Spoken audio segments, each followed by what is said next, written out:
नमस्कार विद्यार्थियों। कक्षा 12 की हिंदी की पुस्तक पीयूष प्रवाह है। सत्य के प्रयोग भाग 5वां चल रहा है। तो चलिए आगे पढ़ते हैं।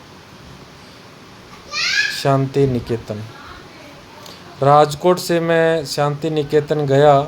वहाँ शांति निकेतन के अध्यापकों और विद्यार्थियों ने मुझ पर अपना प्रेम बरसाया। स्वागत की विधि में सादगी, कला और प्रेम का सुंदर मिश्रण था। वहाँ मैं काका साहब कालेलकर से पहल मिला। कालेलकर काका साहब क्यों कहलाते थे यह मैं उस समय नहीं जानता था, लेकिन बाद में मालूम हुआ कि केशवराय देशपांडे जो विलायत में मेरे समकालीन थे और जिनके साथ विलायत में मेरा अच्छा परिचय हो गया था, बड़ौदा राज्य में गंगनाथ विद्यालय चला रहे हैं। उनकी अनेक भावनाओं में से एक यह भी थी कि विद्यालय में पारिवारिक भावना होनी चाहिए। इस विचार से वहाँ सब अध्यापकों के नाम रखे गए थे। उनमें कालेलकर को काका नाम मिला, फड़के मामा बने, हरिहर शर्मा अणा कहलाए। दूसरों के भी यथा योग्य नाम रखे गए। काका के साथी के रूप में अनंतानंद स्वामी और मामा के मित्र के नाते पटवर्धन अप्पा आगे चलकर इस कुटुंब में सम्मिलित हुए। इस कुटुंब के उपयुक्त 5 सदस्य एक के बाद एक मेरे साथी बने।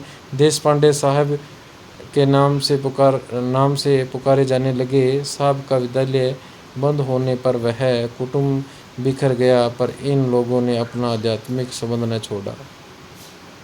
काका साहब भिन्न भिन्न अनुभव प्राप्त करने में लग गए। इसी सिलसिले में वे इस समय शांति निकेतन में रहते थे। इसी मंडल के एक और सदस्य चिंतामणि शास्त्री भी वहाँ रहते थे। ये दोनों संस्कृत सिखाने में हिस्सा लेते थे। शांति निकेतन में मेरे मंडल को अलग से ठहराया गया था।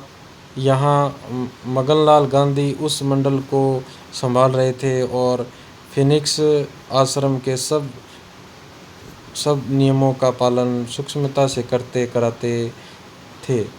मैंने देखा कि उन्होंने अपने प्रेम, ज्ञान और उद्योग के कारण शांति निकेतन में अपनी सुगंध फैला दी थी।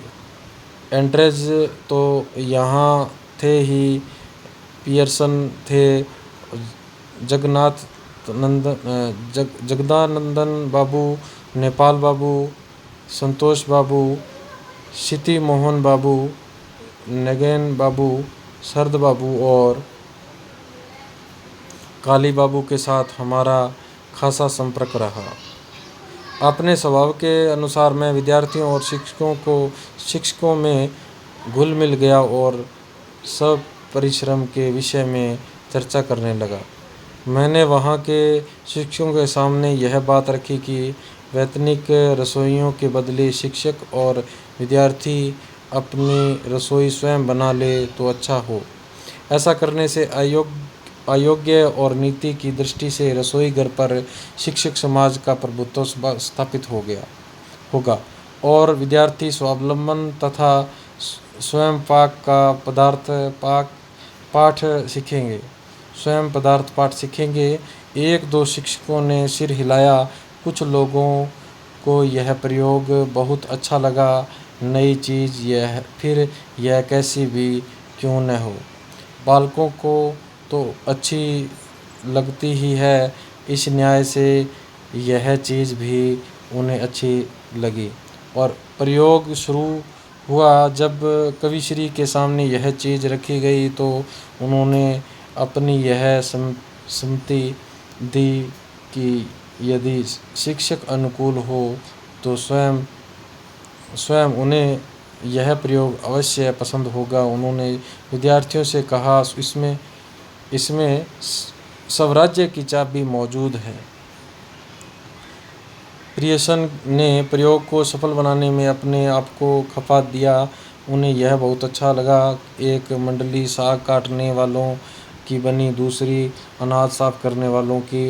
रसोई घर के आसपास शास्त्रीय ढंग से सफाई रखने के काम में नगेन बाबू आदि जुट गए।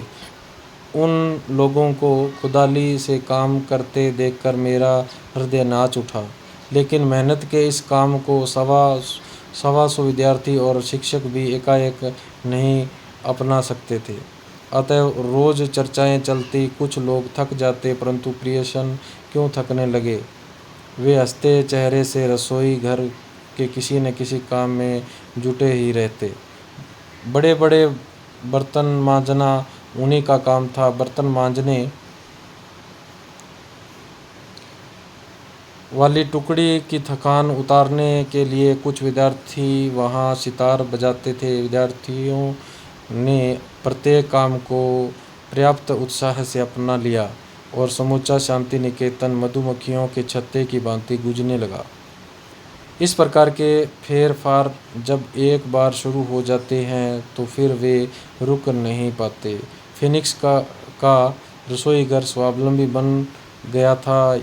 यही नहीं बल्कि उसमें रसोई भी बहुत शादी बनती थी।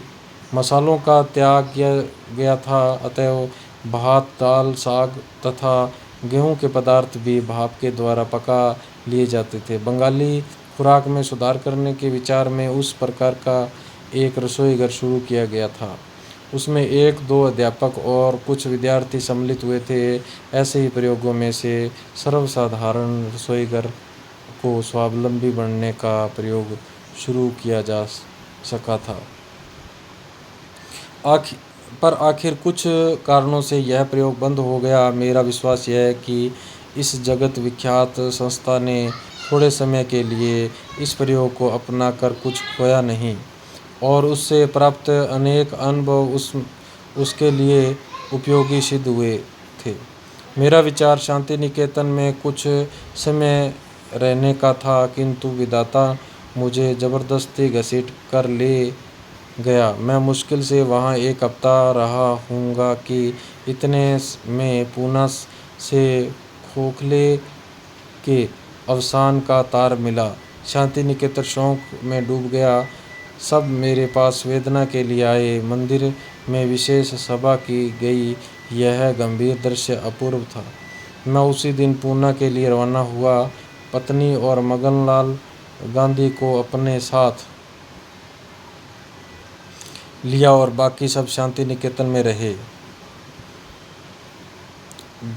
बर्दवान तक एंड्रयूज मेरे साथ आए थे। उन्होंने मुझसे पूछा, क्या आपको ऐसा लगता है कि हिंदुस्तान में आपके लिए सत्याग्रह करने का अवसर आएगा, और अगर ऐसा हो तो कब आएगा? इसकी कोई कल्पना आपको है? मैंने जवाब दिया, इसका उत्तर देना कठिन है। अभी 1 वर्ष तक मुझे कुछ करना ही नहीं है। गोखले ने मुझसे प्रतिज्ञा करवाई है कि मुझे 1 वर्ष तक देश में भ्रमण करना है। किसी सार्वजनिक प्रश्न पर अपना विचार न तो बनाना है और न प्रकट करना है। मैं इस प्रतिज्ञा का अक्षरशः पालन करूँगा। बाद में भी मुझे किसी प्रश्न पर कुछ कहने की ज़रूरत होगी तभी मैं कहूँगा। इसलिए मैं नहीं समझता हूँ कि 5 वर्ष तक सत्याग्रह करने का कोई अवसर आएगा। यहाँ यह कहना अप्रस्तुत न होगा कि हिंद स्वराज्य में मैंने जो विचार व्यक्त किए हैं। गोखले उनका मजाक उड़ाते थे और कहते थे, आप 1 वर्ष हिंदुस्तान में रहकर देखेंगे तो आपके विचार अपने आप ठिकाने आ जाएंगे। तो चलिए बच्चों, अब आगे पढ़ेंगे अगली वीडियो में। तब तक के लिए धन्यवाद।